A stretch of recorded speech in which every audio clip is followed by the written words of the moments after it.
देवराम लांडे साहेब आहेत त्यांना आपण विचारलं. माझी झेडपी सदस्य आहेत आपला दादा या दिवसभर चाललेल्या आमरण उपोषणाच्या दरम्यान ते इकडं आता भेट देण्यासाठी दिवसभराचा व्याप करून इकडे आलेले आहेत. आपण त्यांना विचारणार आहोत की नमस्कार दादा. नमस्कार पत्रकार मित्रांनो. इथं खरं तर आम्ही आंबेगावचे आमचे ग्रामस्थ आमरण उपोषणासाठी बसलेले आहेत. आमचं उपोषण आहे 8वीचा वर्ग चालू व्हावा. शासकीय आश्रमशाळा आंबे 7वीपर्यंत त्या ठिकाणी वर्ग आहे आणि 2013 पासून आम्ही प्रयत्न करतोय. आज अक्षरशः आमच्यावरती खरं तर हा टेंबा घेऊन या ठिकाणी उपोषण करावं लागतंय. दुर्दैव आहे आमच्या आदिवासी विभागाची. कोटींना खर्च होतो परंतु आज टेंबा करून आम्हाला या ठिकाणी अंधारामध्ये बसावं लागते. संपूर्ण बाजूबाजूनी झाडे आहे. आमच्या महिला भगिनी इथं मिरकुटा डास त्यांना सावध सुटलेत, खात सुटलेत आणि संपूर्ण 80 वर्षाचे वयस्कर बाबा या ठिकाणी आमचे उपोषणासाठी बसलेत. पत्रकार मित्रांनो, तुम्ही खरं तर आमची दखल घेतली. आमचे खरं तर कार्यकर्ते खरं तर डामचे साहेब यांनी हे निवेदन केलं आणि म्हणून आम्ही आता या ठिकाणी शासनाला इशारा करतोय का यांनी जर आम्हाला न्याय नाही दिला, आमचा 8वीचा वर्ग चालू नाही केला तर निश्चितपणे आम्ही हे आंदोलन तीव्र करू. आम्ही हे टेंबा घेऊन आंदोलन करतोय पण आम्हाला धरपकड मोर्चा काढावा लागेल. खाली डोक्यावर पाय करावं लागेल या सरकारचं, या अधिकाऱ्यांचे. अशी वेळ आमच्यावर येऊ नये म्हणून आमच्या हातामध्ये जो हा काठीला बांधलेला टेंबा आहे, खरं तर आम्ही रॉकेलचा डिझेलचा टेंबा करून आम्ही या ठिकाणी आहोत. या आमच्या महिला भगिनी अत्यंत या ठिकाणी आमरण उपोषण करण्यासाठी बसले आहेत. म्हणून आमची मागणी एकच आहे, 8वीचा वर्ग 8वीचा वर्ग 8वीचा वर्ग 8वीचा वर्ग 8वीचा वर्ग तर अशी मागणी आमची आहे. या आमच्या भावना तीव्र आहेत आणि म्हणून या असे आम्हाला आदिवासी बांधवांना अशा 1000 टेंबे करून या ठिकाणी आम्हाला जाळपोळ करावं लागेल. आम्हाला तीव्र आंदोलन करावं लागेल आणि म्हणून याच टेंब्याने आम्हाला जाळपोळ करावं लागेल. आम्हाला न्यायासाठी, हक्कासाठी या ठिकाणी. पत्रकार मित्रांनो, आम्ही काय मागतोय? आम्ही काय स्वार्थ मागत नाही. आमच्या मुलांच्या शिक्षणासाठी फक्त आम्ही 8वीचा वर्ग मागतोय आणि 6 गावासाठी आम्ही कर्तव्य बांधतोय आणि म्हणून या ठिकाणी वयोवृद्ध आमची माणसं असतील, आमच्या आया बहिणी असतील, आज आम्हाला घोडेगाव कार्यालयाच्या समोर या ठिकाणी टेंबा करून उपोषण करावं लागतंय. याची दखल या शासनाने घ्यावा, या अधिकाऱ्यांनी घ्यावा.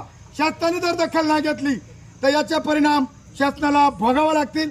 अशा प्रकारचा कडक इशारा मी संपूर्ण आदिवासी बांधवांच्या वतीनं या ठिकाणी करतोय.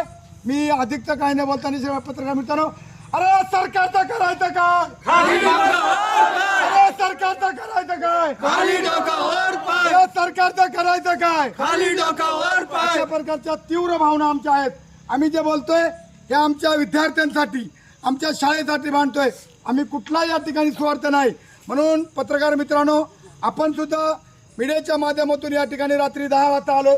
आपण या ठिकाणी मीडियाच्या माध्यमातून कॅमेऱ्यामध्ये बघू शकतोय. इकडे पलीकडे झाडी आहे. या ठिकाणी वाघाची भीती आहे. जुन्नर आंबेगाव खेडमध्ये वाघ कधी ना कधी झोपत माणसावर हल्ला करू शकतो आणि म्हणून एका बाजूला वाघ आहे, दुसऱ्या बाजूला मच्छर आहे, तिसऱ्या बाजूला एकदम या ठिकाणी भयानक परिस्थिती आहे. कुठल्या प्रकारचा इथं उजेड नाही, लाईट नाही. अशा परिस्थितीमध्ये आमच्या गोरगरीब जनता या ठिकाणी खरं तर टेंब करून बसले.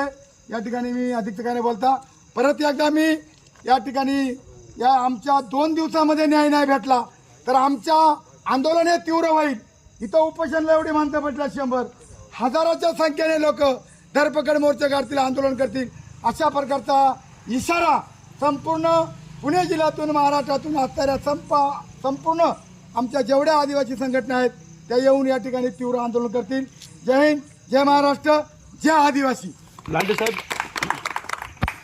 साहेब, आपल्या माध्यमातून काही अधिकाऱ्यांशी संपर्क झालाय का? आम्ही अधिकाऱ्यांची सकाळी 11 वाजेपासून संपर्क करतोय. आम्ही ATC कार्यालयाशी करतोय. आम्ही आयुक्त नाशिकच्या मॅडमला फोन केला. आयुक्त मॅडमनी खरं तर फोन उचलला नाही. आम्हाला त्याचं खरं तर हे वाटलं आणि खरं तर आम्ही उद्या आज आदिवासी मंत्र्यांना पण फोन केला. आदिवासी मंत्र्यांचा फोन लागला नाही. उद्या आम्ही दिवसभर प्रयत्न करणार आहेत.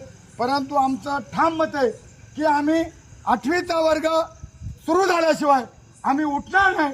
अशा प्रकारची आमच्या ग्रामस्थांची आणि आमच्या महिलांची मागणी आहे. आपलं शिष्टमंडळ त्यांना भेटायला गेलं होतं तर त्यांना काय रिप्लाय दिला? शिष्टमंडळ आम्ही भेटायला गेलो होतो 2 वेळा. खरं तर प्रकल्प अधिकारी नवीन आहेत, त्यांना 4-5 दिवस झाले इथं रुजू होऊन, त्यामुळे त्यांना फारशी काय ह्या प्रकरणाची माहिती नाही. तरी प्रकल्प अधिकारी 2 वेळा या ठिकाणी आम्हाला विनंती करण्यासाठी आले होते आणि प्रकल्प अधिकारी आम्हाला म्हटले तुम्ही उपोषण सोडा, परंतु आम्ही त्यांना आमची भूमिका सर्व ग्रामस्थांनी ठाम सांगितली की आम्हाला 8वीचा वर्ग निघण्याचा 2 ओळीचं पत्र असल्याशिवाय आम्ही उठणार नाही, अशी आमची भूमिका ठाम आहे. आपल्या माध्यमातून या आंदोलनाची तीव्रता कशी वाढवली जाईल की काय काय होईल? या आंदोलनाची तीव्रता गंभीरपणे वाढवली जाईल. कुठल्याही प्रकारचा आम्ही मागे सरणार नाही. आम्ही हा टाकलेला पाऊल आणि आमच्या महाराष्ट्रातील जिल्ह्यातील सर्व संघटनेला उद्या आम्ही व्हॉट्सअपद्वारे कळवले जाईल. जर आम्हाला न्याय नाही भेटला तर महाराष्ट्रातील संपूर्ण आमचा संघटना पेटतील. एकतर आदिवासी समाज पेटत नाही आणि पेटला तर तो विजत नाही, हे आमचा नेहमीच इशारा असतो आणि तो आमचा इशारा समजा किंवा तुम्हाला काही समजायचं ते समजा, पण मीडियाच्या माध्यमातून मी या सरकारला इशारा देतो की आम्हाला 2 दिवसामध्ये न्याय दिला नाही तर हे आंदोलन अत्यंत तीव्र होईल. आता मुसळधार पावसाचे दिवस आहेत, काही ठिकाणी काही दिवसापूर्वी पूर पण आलेला होता आणि अशा परिस्थितीमध्ये ही आपली सगळी मंडळी, आदिवासी मंडळी इकडे येऊन बसलेली आहे. तर पाऊस येण्याची शक्यता आहे, याच्या बाबतीत यांनी काही तयारी केली नाही का? याच्या बाबतीमध्ये जर आमच्या याच्या एकाही माणसाला काही कमी सरळ झालं, दुखापत झाली किंवा काही कमी सरळ झालं, याला संपूर्ण जबाबदार हे सरकार असेल, अशा प्रकारचा इशारा मीडियाच्या माध्यमातून मी देतो. ओके, धन्यवाद. तर आपण पाहिलं की आता आदिवासी वादळ या ठिकाणी गरजलेलं आहे.